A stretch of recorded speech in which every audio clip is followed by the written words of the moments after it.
Hi, everybody. Thanks for tuning in to the Coaching Call podcast. On this podcast, we'll cover various types of coaching by trainers in sports, martial arts, fitness, and business. We'll discuss each coach's methods to getting the most out of their respective athletes or clients and how they attempt to change the platform in which they coach. Join us on a fun adventure as we discuss unique coaching styles. Coaching is a universal part of how we get others to get something done. Join your host, Rafael, and his guests on this unique journey in coaching. Hi, I'm Sifu Rafael, and this is the Coaching Call podcast. If you enjoy this episode, please subscribe and leave a review. This episode was made possible by listeners like you. Annalisa, welcome to Coaching Call. How are you today? I'm so well and so happy to be here, Sifu. Thank you for having me. So am I. Tell us where you're coming in from. You're somewhere different than I am, somewhere in the world. That's right. It's morning for you, but it's 4 p.m. for me. Italy, Tuscany, Siena. I don't know, middle of Italy. Yeah. Love it. Middle of Italy, a beautiful place. What can we ask for? I know. Beautiful food, wine, landscapes. I feel very lucky. I'm the lucky one. I get to share this experience with you. And one day I'm going to be there as well. So we're excited for that. Annalisa, the way I love to do this show is I love to get to know you from your childhood. Where were you born? I was born exactly where I've come back to. So Siena. And then I traveled. When I was 13, we traveled a lot. My dad was working as an international banker, and that's how I got to study in international schools, in American schools, and I got to see the world. And I came back to Italy when I was 30. Wow. Yeah, and I haven't left since. Then I got married, got divorced, got the kids, then I got stuck, and now I'm here. You're not stuck. You're in a beautiful place. So let me ask you, you said you moved at 13. What happened between the time you were born and 13? Who influenced you the most in your life? That's a really good question. I think I was in between that very young age before I left Italy. I was very much influenced by my entire family. I had my cousins and my aunts and my grandmas and my grandpas. We were always kind of sharing meals and hanging out. And I grew up in that stereotypical noise of Italian families.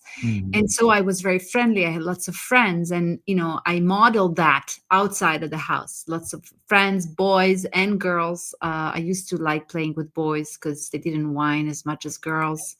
So that helped. And so yeah, I think my biggest influence was really how my family was just really very close, Something now in my older, wiser years, I am trying to recreate, because for a long time I kind of stepped away from that. So I'm now trying to create it for my kids. I love that. Even though you had this whole family unit, you talked about your aunts, your uncles, your grandma, your grandpas. Was there one person, if you had to say one person truly affected who I am today, who would you say that was? If you allow me to answer in retrospect. Yes, please. as an adult today, I think my parents, as a couple, were the biggest influencers, but not positive ones. They didn't really get along. They kind of tolerated each other, which tolerance is really a good skill or trait to have. But I think in a couple, it should not be the main constant. So there was a lot of tolerance, a lot of living together, like cohabiting in the same space, but there was not much love, laughter, and that influenced me, because I really found the love of my life at like 46, Wow. 4 years ago, because I was so contaminated by this stale model of couplehood. So my dad is a bit narcissistic still now. He's old, but he's still narcissistic. And that played a big role in how I lived and grew up to be a young girl, started going out with boys and started, having my own first relationships, disaster all over the place, one after another, because I didn't have that. I didn't have the software, you see? Right. And so I either kind of got stuck with narcissists or people that were very not affectionate, so unaffectionate and unloving, or I would attract these wonderful men full of love and compassion, and I wasn't ready to receive it. Yeah, I Right? get that. Yeah. Because the software didn't prepare me. My mom was always kind of longing after my dad, and my dad was always starving all of us for affection. So that's the software I got until I kind of, as you well know, you become aware and you get tired of suffering, and then you reprogram the software. Yeah. Wow. That is powerful when you think about the relationships that you had once you started having them. And you talk about software, but it's more of modeling, right? You were modeling what you saw in front of you, and you thought that was normal, probably, right? It's true. In my first marriage, I married someone super safe, like my mom, and that got boring really fast. Because I didn't have all that life, vitality, and passion and hunger that I have, and I didn't have that because I went into the safety mode. Because I hadn't yet done the work that was necessary. Wow. Yeah. And it took you a minute, if you will, right? Give me a minute. 2 minutes. Maybe 2 minutes. But it helped me, in retrospect. I mean, I know and I want this to be for your listeners who are watching or listening. There's always a gift. Like I have written a book about relational efficiency. So basically how to get along with everybody. That's coming out in February. Nice. Hint, hint, in case, we want to do something. And that's because I struggled with relationships my entire life. So I was forced to actually go and analyze and deprogram and reprogram and observe. And so it's a gift. I'm so grateful for everything today. I am so grateful for everything. Yeah, I gotta say, when you said hint, hint, we do have an Author's Tales podcast that we can have you feature your book and so forth. So absolutely. So to write a book, it's accumulation of your relationships, accumulation of what you saw and all these different things. At 13 was a big time. You were just becoming a young lady, and then you're moving to a different place. What was the place? What was even the build up before it? Even maybe at 12, maybe at 11, did you know that this was going to happen? Was there a build up that happened to it? It's almost like a crescendo, right? It's happening. It's coming through. No, I think we had about 6 months crescendo. And before I left, I really was a bit of a tomboy, and a leader. I had lots of friends. I would spend hours on the phone with the girlfriends. I was very extroverted and very sociable and always around people, leaving the country and learning that we were going to leave and move to Australia was devastating. So I think I cried for like 2 weeks. And you know how young girls are, they're so dramatic. I was very dramatic. I was very dramatic. So I just cried and cried, and my life was going to be over. And in the end, I think it was a great experience. But the first year was really tough. You know, I'm a minority. So here I am in Sydney, Australia, public school, because I didn't want to go to the private school. My dad wanted to send me to a private school, but when I went, they just kind of, I got a little bit fearful, you know, about the rigor and the seriousness, and I wasn't used to it, you know, because in Italy I went to public school, Right. and so I ended up enrolling in public school, and you know, I didn't speak any English, and teens can be mean, and I was, you know, Italian, and I couldn't speak English, and I was bullied. I was marginalized and bullied. So I came from a social context of being like the center of attention and leading the boys and leading the girls and doing a bunch of stuff together, to being alone, no friends, Wow. you know, no one to talk to because I couldn't yet speak the language. So that was, you know, I think my first trauma. You know, I broke, something inside me broke, and it took forever to fix it. Wow. Wow. I got to tell you, we have a similar story. I came when I was 8, and I'm Colombian, so I didn't speak the language. Now, let me ask you, did you know when you went to Australia that they were going to speak a different language, or were you surprised? Like I was surprised. I thought everybody was going to speak Spanish when I got here. Oh, I no, didn't know. I knew they spoke English. My parents were thoughtful enough that they hired us an English tutor, but you know that, you know, there's no tutor in the world that can prepare you for living 24/7 in an English speaking country. I mean, there isn't. You just have to go and live 24/7 in an English speaking country. So they tried, but it wasn't. And I did the ESL courses. I don't know if you did those, you know, to learn, and like English as a second language courses, which obviously made me more, you know, oh, right. I was the only European with, like, because we're in Australia. So a bunch of Asians, Koreans, and a bunch of Asian young kids in the English second language classes. And here I was, the only European. So I would be made fun of just for that.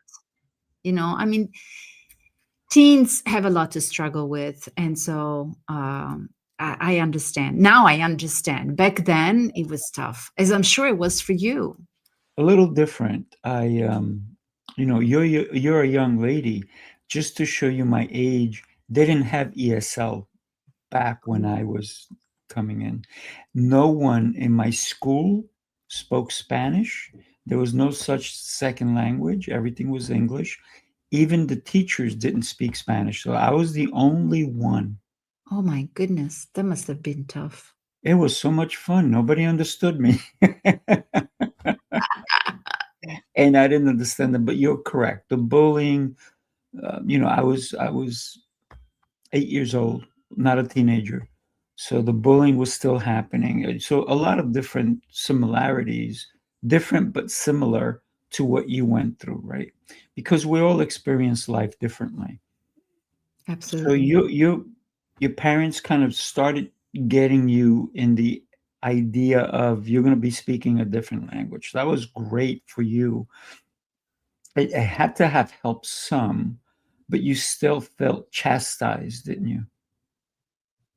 Well, yes, you know, and I was very chatty. I mean, I am even now chatty, but not as chatty. I used to be really extroverted as a kid. And that really closed me up, you know, spending months being alone, not talking to anybody, having ideas that I couldn't articulate. So I had to be quiet. So that really, for me, 13, 14 was when I just really became an introvert. I went inside, but going within, which should be the journey that every man and woman makes on this planet. But when you are forced to go inwards and you're not prepared to go inwards, I became angry and judgy and critical, and I just wasn't happy. Eventually, I learned the language, and eventually I made friends, and eventually I had fun, and I would go to parties. I would do everything that a teenage girl does. But yeah, I feel like that was a big turning point. Had I not been broken by that episode, that period of my life, I think, a sliding door moment. I think that was a sliding door moment. Yes. So Like, at 13, new country. Even though I felt alone and everything else, there was still some excitement. You had to have some excitement about a new place, a new environment, new absolutely. new Absolutely. new new sightings, even, right? Well, the landscape in Sydney, Australia, 40 years ago was completely different than it is now, I'm sure. But it was definitely different from little Siena town that I Right. came from. So everywhere we went was just like, oh my God. I remember the first skyscraper I saw in downtown Sydney. It was like, Mm, oh my God, what is this? I mean, everything was just mesmerizing because everything was so big. The mm, roads were so large, the cars were so big, the buildings were the houses were so big. mm, We came from a little apartment, like a three bedroom right. apartment where the five of us lived, very comfortable. But we Right. went to live like in a huge villa mansion, like everything was just extra, extra large. So I remember that being the most exciting part. And then you're not going to believe it, junk food. What? Junk food? Well, back in 1984, Italy didn't have a lot of junk food. Mm, We had 1989. We had maybe like pizza, like get a right. slice of pizza, but we didn't have like McDonald's and Burger King and Pizza Hut. And sorry, my cat is participating. I love it. Um, so I still remember the first time that I walked into a McDonald's and I had a Big Mac, and I thought, oh my God, this is the most delicious thing in the world. Obviously now I don't think that, but Right. it was just mouth watering. So much exciting. Yes, I think that the outside world was so much more exciting. Eventually also other things, but I remember the first things that would get me really excited were these. I got to say, you brought back memories for me, because obviously in Colombia, we didn't have fast food either. And coming here, probably at the age of around 9.5, was the first time I went to a McDonald's. But it wasn't near. I lived in Queens, New York, and it was about 20 to 25 blocks walk. So it was about a good 20, 25 minutes to get there. And so it became a treat. It wasn't an everyday occurrence. So me and my friends would take this huge walk, and we would go there, and it was like we get like fries, and we would share them, and we get like a Big Mac, and maybe we'd get a shake or something, and that was a treat, right? It never became a regular thing, and I've never done fast food as a regular thing for me. And I guess if you have it as a treat, it's not so bad. But if you make it No, it's part of your not. lifestyle, oof. Oh, no, no, no. Yes, everything in moderation. And I mean, nutrition is really, I came to appreciate the Mhm. Mediterranean diet Mm. later on, because as a young as younger kid or a young adult, I used to love sweets. So I would eat a lot of desserts. They are not good for you. So I have come, but I always was a very sporty, athletic, I would hit the gym. 16 years old, I started hitting the gym and I haven't stopped. And that kept me, so that's why I could eat the desserts, because, I would work out like 6 days a week. But eventually growing up, I learned the importance of just eating a balanced diet. And when I came back to Italy, it was so much easier because here, normal eating here is a balanced diet. Yeah, definitely. Yeah. It definitely makes you think about lifestyle, right? When you talk about a balanced diet. And I'm going to share something with you if you're okay with that. Absolutely. And the audience, right? So, everybody, just take a look. I'm going to share this with you. And the reason I'm going to share it with you is because we're talking about it. And this is what I call Sifu's mind body method. Take a look. You followed the rules, tried the restrictions, counted the carbs, the steps, and the failures. You're not lazy, you're exhausted from doing it all without real change. What if the problem isn't you, but the plan?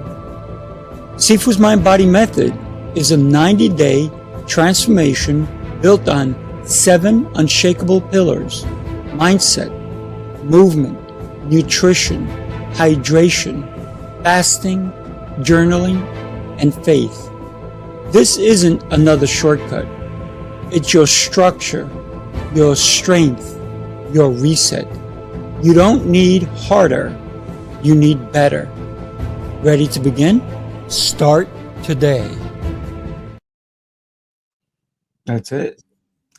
Start today. Start today. I like that. It's so complete. It's not easy. No. Check all the pillars every day. It's not easy, but we can put attention and we can try and do our best, especially with the faith part. Oh yeah. One of the things that really gets me is that I see so many people who are chasing the money and they're forgetting their health in the process. They're eating fast food, they're doing this, they're making money, they're building their wealth, but they're forgetting their health, which is the real wealth. Right? I think so. Yeah, I think so. I think health is the real wealth. And I would also add faith to that. Because if you live a life without believing anything except yourself in your earthly identity, I think you miss out on so much. You do.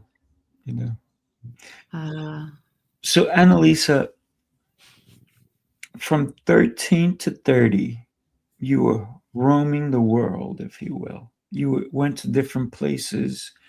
Talk to us about your travels. Talk to us about the memorable moments that you had along the way. Well, I think Australia, I loved the fact that it was never cold. And that I picked up some cultural habits back then. I don't know now, but back then, I remember walking barefoot from like school. We would come back home and we would take our shoes off. I mean, something I would never do now, but we would do that. We would spend days by the beach just talking and sometimes doing homework, at the beach. Fast forwarding to after Australia, I came back to Florence for a year and a half, went to international school, and the most memorable memories are the people. I met some incredible people, some of whom I'm still in touch with. We have in America, the American International School of Florence has all the beauty of the American culture inside the beauty of a Florence city. So for me, it was just like, wow, I could have the entire world without actually being Mhm. across 5 continents. And then Right. we moved to Switzerland, Mm. where I've left my heart. I would love to go Aw. back to Switzerland. Yes, not heart because I fell in love with somebody, because I fell in love with Switzerland. Everything Mm. works there. Really? Everything's clean. Mm. People are, they queue up naturally. I'm Italian. If you can, if people can cut the line, they will cut the line. So here Mhm. I am in this culture that is so courteous and civil and efficient. And I thought, oh my goodness, this is heaven. I'm also older. I'm in undergrad. Mm. If a train's supposed to arrive at 8:03, it's there at 8:03. So that for me is something that I never found anywhere else. Then I worked in the Geneva. For me, I spent 9 years in Geneva, half of Mm. it with my family. Then they left and I stayed behind. I graduated and then I worked and I loved it. I Mm. mean, I loved it. There's the entire world in Geneva. Yeah. Well, You that's why know? you got the Swiss time, right? With Geneva and with Switzerland, right? That's why they make the best watches in the world, right? I Because mean, you everything's get, on time. I used to have friends from all over the world, Middle East, Africa, Asia, Mm. Europe, South America, America. I mean, it was just like, and all of us would go out together Mm. and there'd be no differences, you Yeah. know? So Yeah. like the concept of racism, discrimination, it doesn't exist. Wow. That's beautiful. It doesn't exist because your friend maybe is Bulgarian, one is from Bahrain, one is from Canada, and we're all there alone, Mm. fun in this amazing city, studying hard, working hard in this amazing city. So I love that. I have not found that anywhere in the world. Wow. Wow.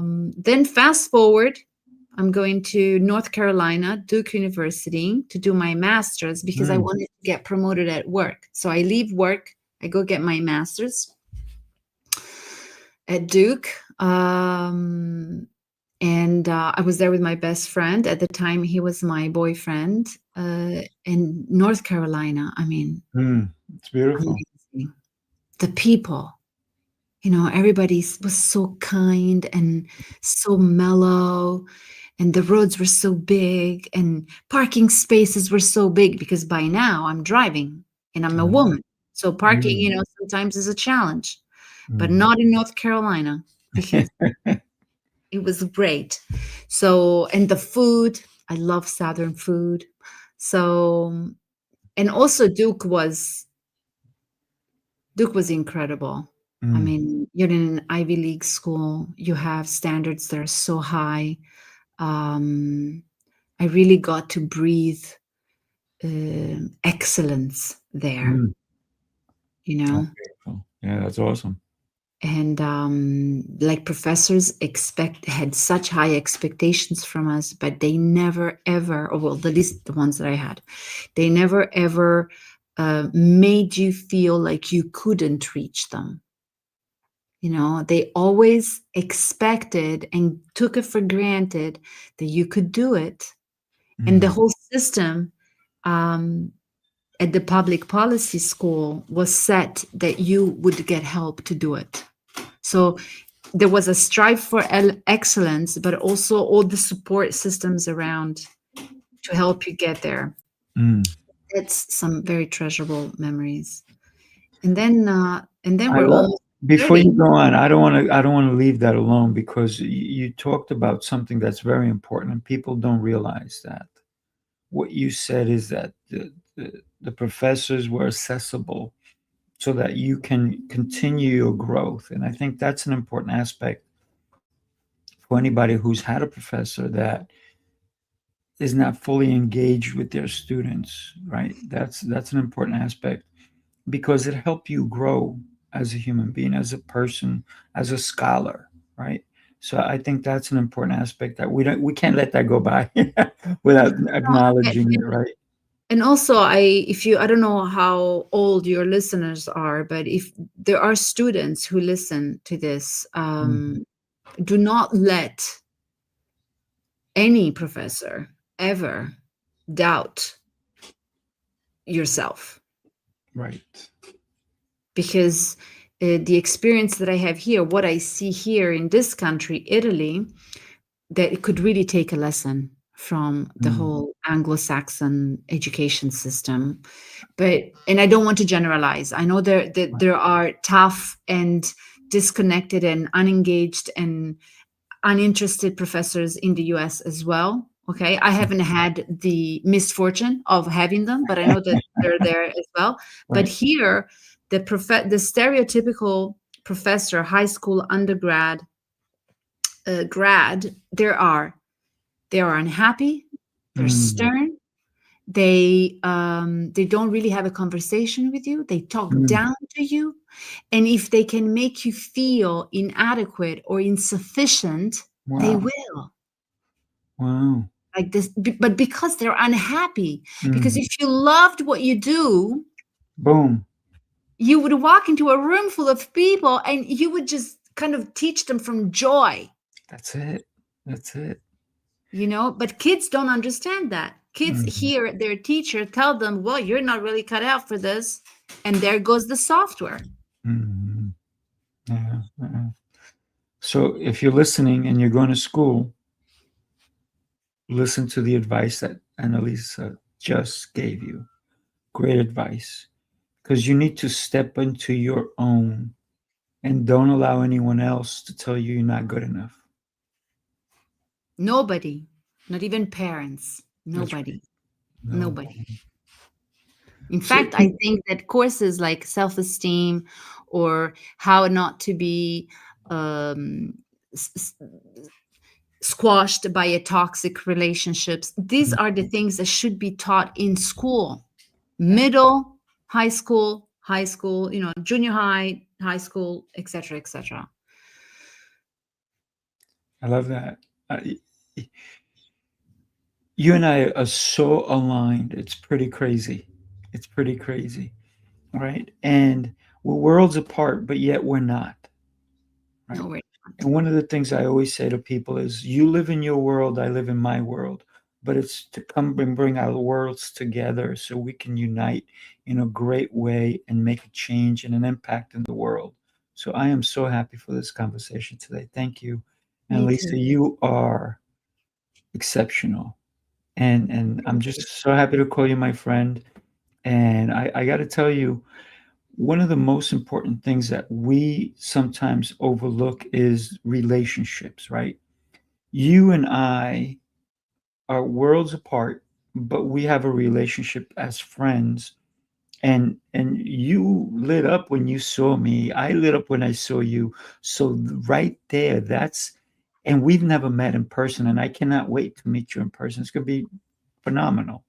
We'll do the mastermind in Italy. One of your future ones. Talk about masterminds. I'm going to have to bring that video up. Give me a second. All right. Well, all right. See, I set that up for you and I didn't even know. You always set things up for me. You set the other one up too. So let's go ahead and bring this one. This one we just finished doing. We just had it December 6th and 7th. The next one is in Tampa. So let me share this one with you. The city never sleeps, and neither do the dreamers who build its pulse. From every corner of the globe they come. Visionaries, creators, leaders, each carrying a spark ready to ignite the world. This is not an event. It's a revolution of rhythm and reason. A symphony of minds. A movement of momentum. Sifu Rafael, Lancelot,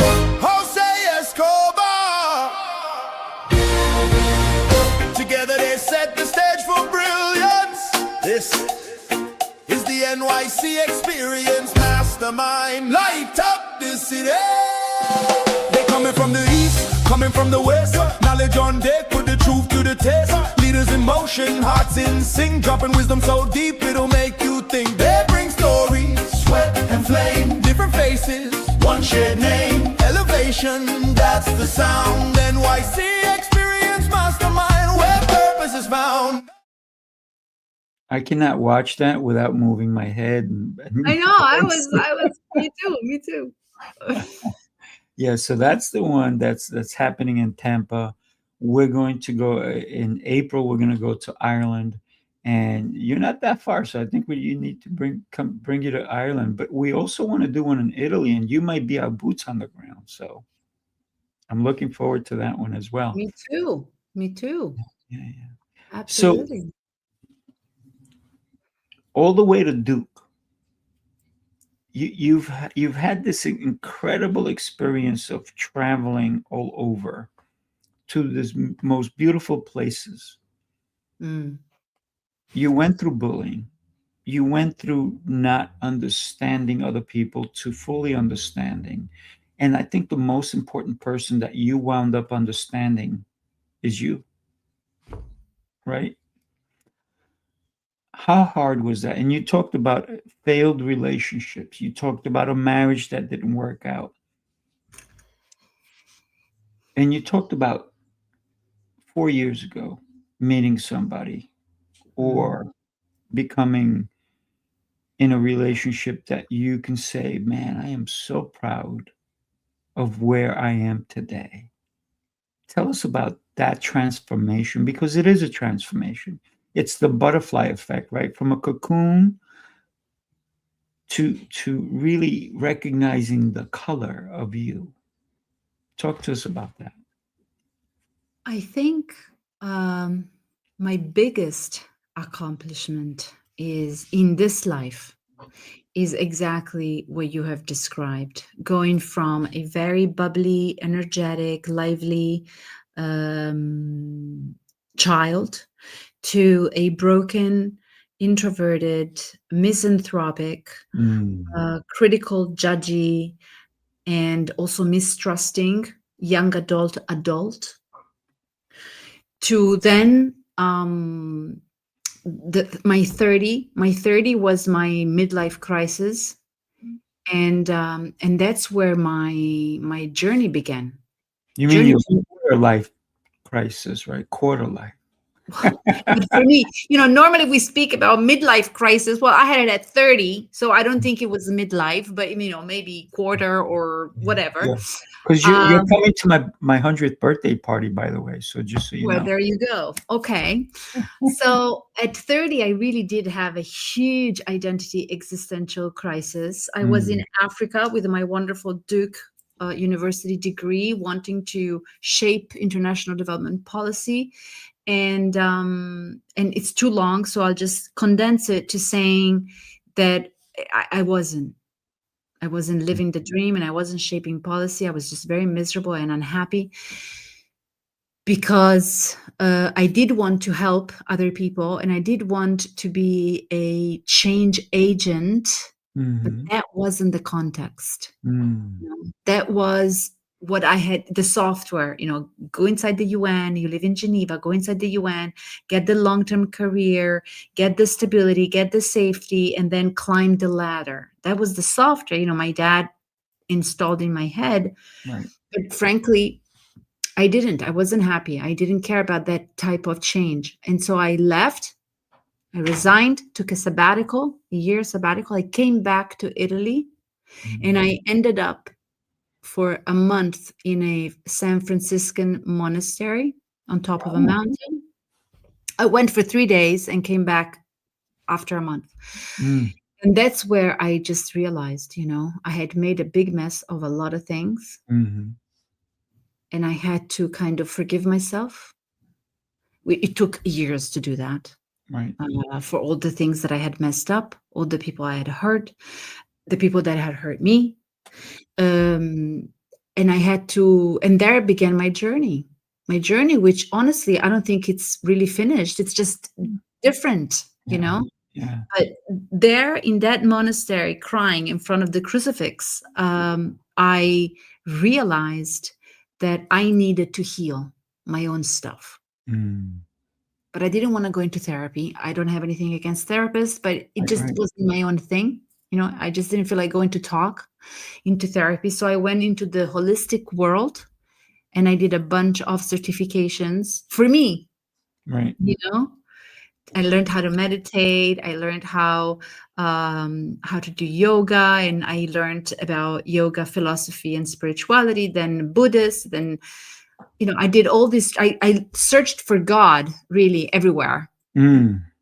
And that healed me. So in this search, I would kind of heal a little bit, and then another little bit. And every time I felt like, oh, good, something now works. Obviously, the road, I became so spiritual that I was disconnected from reality. So I would meditate long hours. I would chant. I would work. I would do my things, but I would be a little bit disconnected from reality and from me. Like I went so up high that I wasn't on earth anymore. Right.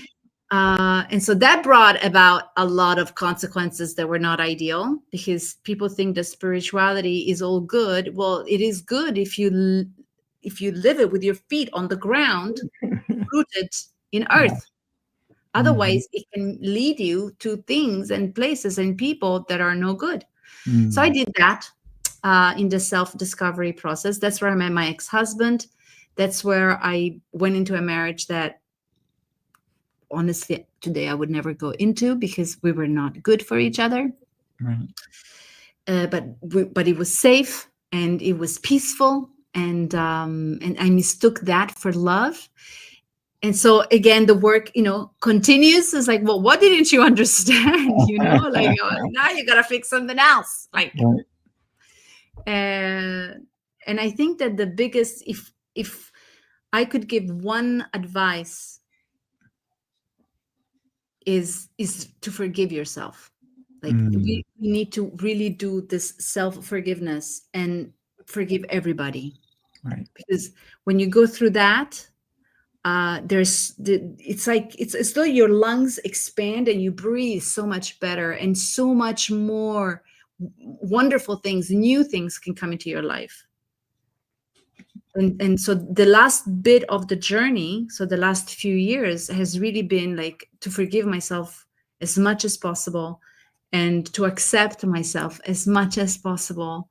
And I must have done something right, because there came the love of my life in a club of all places at 46. Where was it? We met in a club. There was a Really?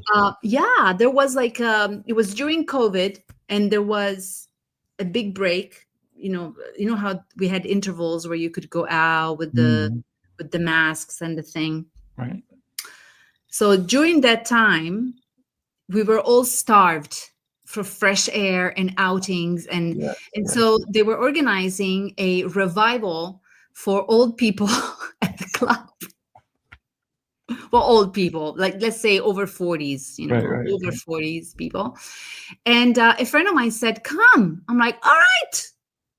My kids were with their dad, and I thought, after 15 years, I'm going to go back into a club. And there I met him. Wow. Yeah. That's great. That's great. So you talked about kids. Talk to me about your kids. How many do you have? What's their names? How old are they now?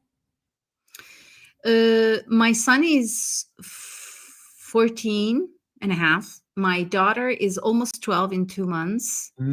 They're both special needs kids. And I've only discovered that this year. This has been a really difficult year for me, because Olivia had her first epileptic episode. And so now we're under, controlling, and we had to change nutrition. We had to change a bunch of things. And so we've got that on one hand. And then my son, who suffered from panic attacks and anxiety. And we always thought he had ADD. So he was we always thought he was neurodivergent. And they had certified him as neurodivergent, but with an attention deficit disorder, whereas from the latest, but he's been worsening over the past year.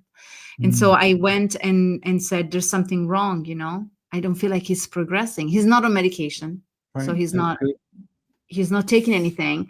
But with the therapy and the structure that we had built, he should be improving, and he wasn't improving. So I went back to the psychiatrist and I said, I don't think this is working. Something's wrong, because instead of going forward, yes, now he doesn't have the panic attacks anymore, but he's not functioning he's not progressing in his functioning, in his autonomy. So they did some more tests and they discovered that he has the low spectrum of autism, which had been, overlooked, and nobody saw it. Wow. And but now that I know, thinking back when he was a little kid, actually there were signs. It's just that you don't know what you don't know. Correct. Wow. And you don't recognize what you don't know. So now I'm thinking, oh yeah, oh God, he's got that, he did that. So now it's all clear, but I didn't know. So now we're Annalisa, kind of... I got to tell you, wow. I work with kids with autism. So I have clients who are autistic. I have one client who's 25 years old, and he's pretty good. He could never live alone. He also, sometimes he's 2 years old, other times he's 10 years old. But so beautiful. And for me, to hear anybody, we just have to, and I love what you're doing, that you're present and finding out what it is they need. I love what you're doing with your daughter, where you're saying the nutritional aspects, they play a huge role in how we function, how our brain functions. So kudos to you for, being a great and exceptional mom. It's tough. It's Sure. tough. What can I do? Yeah. I don't feel like there are other options. Mm. Sometimes I feel like when you are competent in certain fields, it kind of demands that you are also active and proactive. Right. Yeah. Because another parent who doesn't know the things that I know about how the mind works, how the body works, probably wouldn't have tried all the things that I've tried. Right. Because you don't know what you don't know. No, you don't. Thank you for sharing your kids with us and being so open. I appreciate you. So tell me your daughter's name again. Olivia. Oh my God, that is such a beautiful name. I know. I Such love a it. beautiful name. And tell me your son's name. Gabriel. Like Another the angel. beautiful. Oh yeah. Listen, from Rafael to Gabriel, we know. I know. Yeah. So you met this man who the love of your life, in a nightclub. Were you wearing a mask? No, we didn't, because we had to show that we had been vaccinated, or that you had the little, what is it called? Swab, you know how, the swab, yeah. Right. So you would get a pass and then you would go in, and those with the pass could be without the mask. Right. Crazy times. I mean, It is crazy times. And meanwhile, we didn't even need all that, but that's besides the point. We didn't know anybody. that's for another episode. So that's for a total different episode. And you need to come on my other shows too. You know that, right? So All right. Sure. thinking about your life, you have your highs, you have your lows. Talk to us about some of your highs that really made you consider what you do today to help people. I don't know. Maybe I should talk about the lows. Okay, I'm good with that too, because the lows propel us, right? Because we don't want to stay low, so it does propel us. I'm okay with that as well. So I love the point of view that you bring. Thank you. It was 2011. I think my son had been born, So Gabriel was Mm. little, and I was going to work, and I was listening. And this is an iconic moment for me because it was such a long time ago, 2011. He was born in May, so this must have been maybe fall 2011. I was listening to a CD in the car of Neil Donald Walsh from Conversations with God. Have you ever heard of him?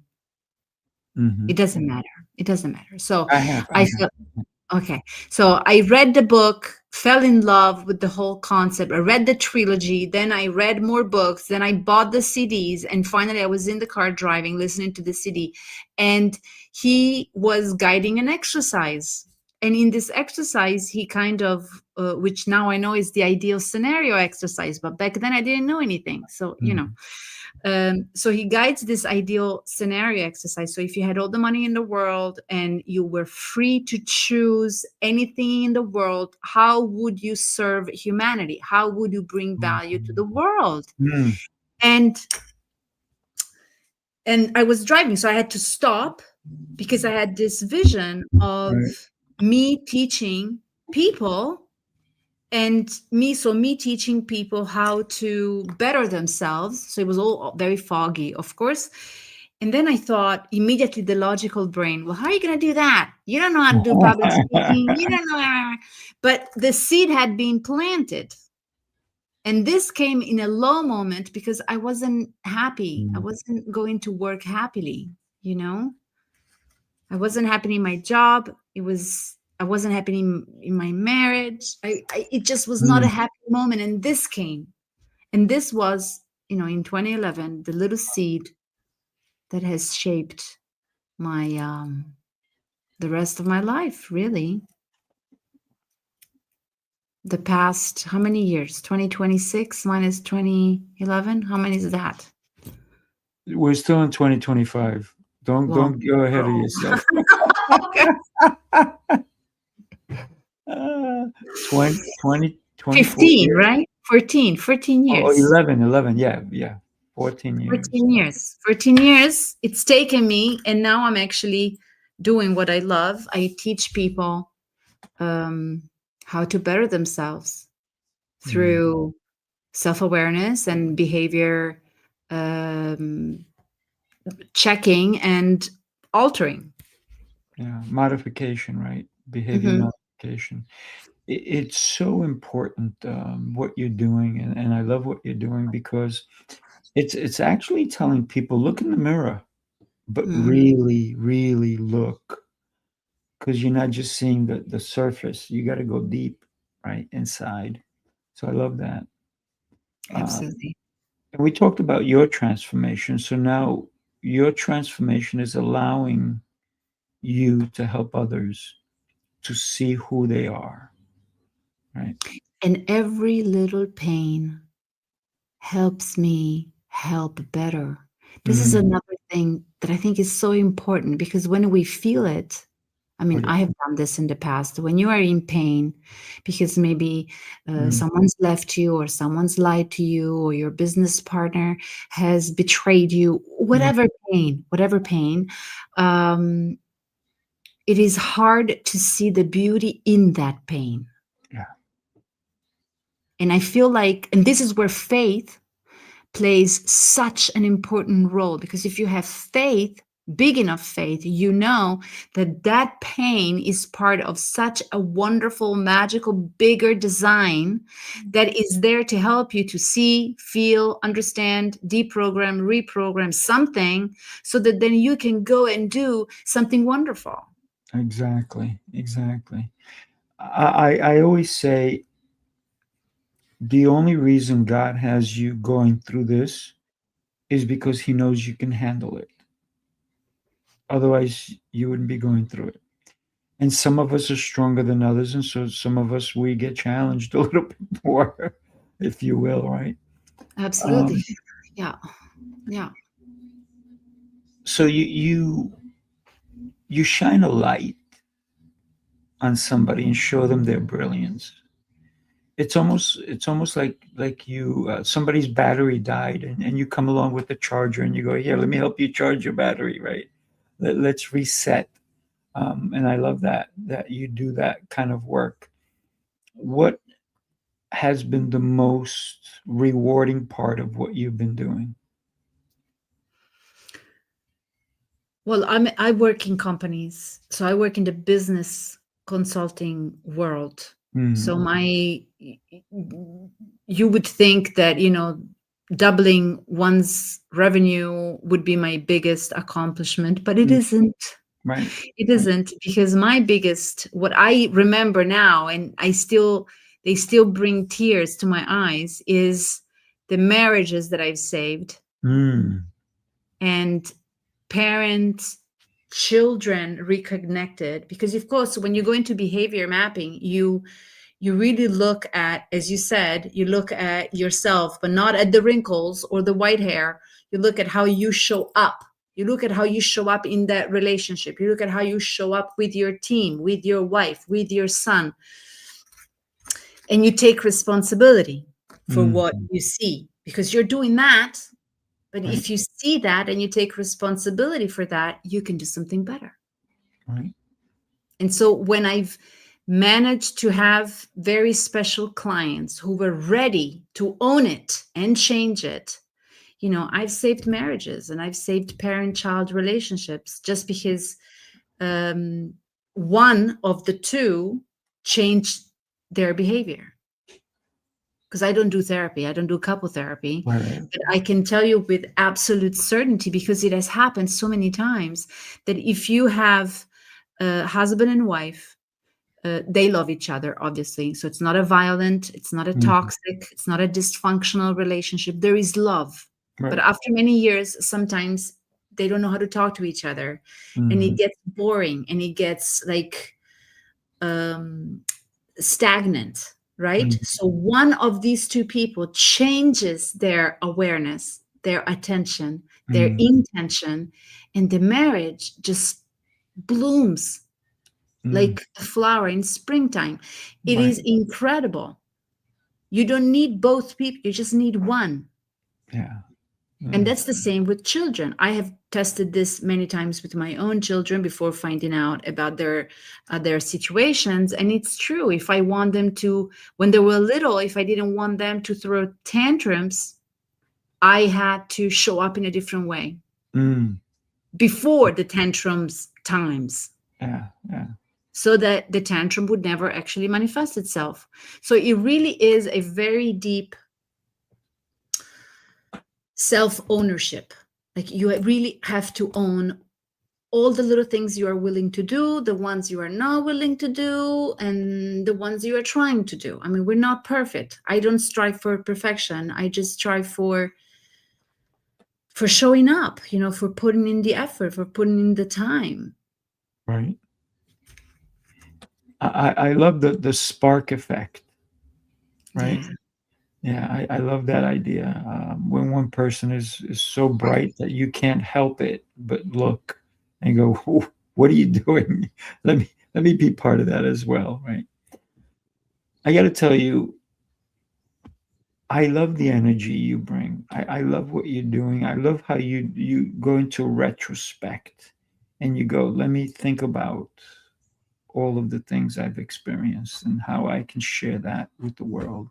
So tell us, your website is going across. Actually, that's my website. Let's put yours up here. You connect with on LinkedIn. Everybody, you can connect with Annalisa on LinkedIn. What can they expect when they come to your LinkedIn? Tell us a little bit about, and I know you also have a website, but you can share this one with us. I think you will find, I keep my LinkedIn very professional. So I'm not big on sharing continuous selfies. People that they're having breakfast, they do a selfie, they go into the car, they do a video, I don't do that because it's exhausting for me. I don't enjoy it, so I don't do it. I have a very simple rule. If I enjoy it, even if it's not self-serving, so if I enjoy doing something for you, I will do it. Even if I don't get anything out of it, but there's joy, because that for me is pure. It's a clean form of whatever. So given that I don't enjoy being followed by my phone all day long, my social media is purely work. That's one thing that they should expect. Like, don't come and have a look at, what cereal I eat or what drink I like, because I don't do that. It doesn't give me joy. I do love sharing everything about my work. So there will be videos of me explaining things that I do or workshops where I've been. And so, so my social media is very much professional, not personal. So that's one thing that they should expect. Yeah. And that's why I like LinkedIn so much, because it does provide that, right? It does provide a higher level of social media, if you will. But we're going to get some stragglers who come in and try to do posing and dancing and all that kind of stuff like the other platforms. But we do get that, right? Every so often. So we do. That's okay. There's room for everybody. There is room for everybody.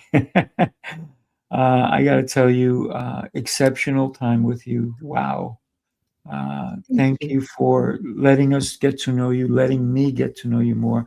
I can't wait to continue this conversation at a deeper level with all the different shows and in person and so forth. So everybody, do me a favor.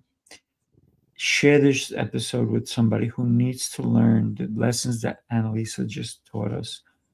Great information, great insights, and the beauty that she shared with us. Because life is a beautiful experience, and make sure you live it, because life is for living, right? So thank you, Annalisa, so much for being a guest today. And don't go away. We're going to say goodbye to everybody, but I want to have you hang out for a minute or two. And then we are going to say adios, señorita y señores. Te hablamos pronto. And how do you say it in Italian? Go ahead. Arrivederci, signore e signori, e ci vediamo presto. Love it.